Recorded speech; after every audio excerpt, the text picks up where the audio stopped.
Hi అండి అందరికీ. ఈరోజు నా బర్త్డే. ఈరోజు మా ఇంట్లో స్పెషల్ వచ్చి నా బర్త్డేనే. అలాగే మా అన్నయ్యది కూడా ఈరోజే. మేమిద్దరం అయితే ట్విన్స్ అయితే కాదు, ఇద్దరికి 4 ఇయర్స్ గ్యాప్ వచ్చింది. 4 ఇయర్స్ గ్యాప్ తర్వాత సేమ్ డేట్న మళ్ళీ నేను పుట్టానమాట. ఈరోజు మా బర్త్డే అనమాట, August 22. చిరంజీవి గారి బర్త్డే కూడా ఈరోజు. మాకు స్పెషల్ డే ఇది. నా వరకైతే నాకు స్పెషల్ డేనే. కాకపోతే కుదరదు ఎందుకనో అట్లా.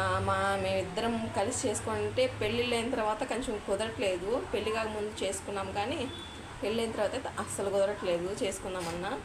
వాడు ఇంకెక్కడ హైదరాబాద్లో ఉండిపోయాడు. ఇంకా రేపు పెదమ్మ కొడుకుది పెళ్ళి అని చెప్పాను కదా, ఆ పెళ్ళికి అయితే వస్తాడు. అందుకని వీటికి రాఖీకి కానీ ఇట్లా బర్త్డేకి కానీ రావడం కుదరలేదు. లేదంటే ఖచ్చితంగా వచ్చి ఉండేవాడు. మామూలు ప్రతిసారి వస్తుంటాడనమాట. ఈసారి నేను నా బర్త్డే అని ఫస్ట్ టైం చెప్పుకుంటున్నాను.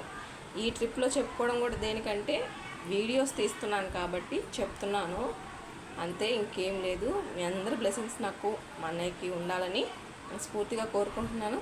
ప్లీజ్ కొంచెం లైక్ చేయండి, సబ్స్క్రైబ్ చేసుకోండి. ఈ ఫోటోలో కనిపించేదే మా అన్నయ్య. మా అన్నయ్య 7 ఇయర్స్ బ్యాక్ తీసుకున్న ఫోటో అనమాట. నా దగ్గర ప్రజెంట్ ఈ ఫోటోనే ఉంది, అందుకని ఇదే పెడుతున్నాను. మా అన్నయ్యకి మీ బ్లెస్సింగ్స్ ఎప్పుడు ఉండాలని మనస్ఫూర్తిగా కోరుకుంటున్నాను. Once again happy birthday Rupesh.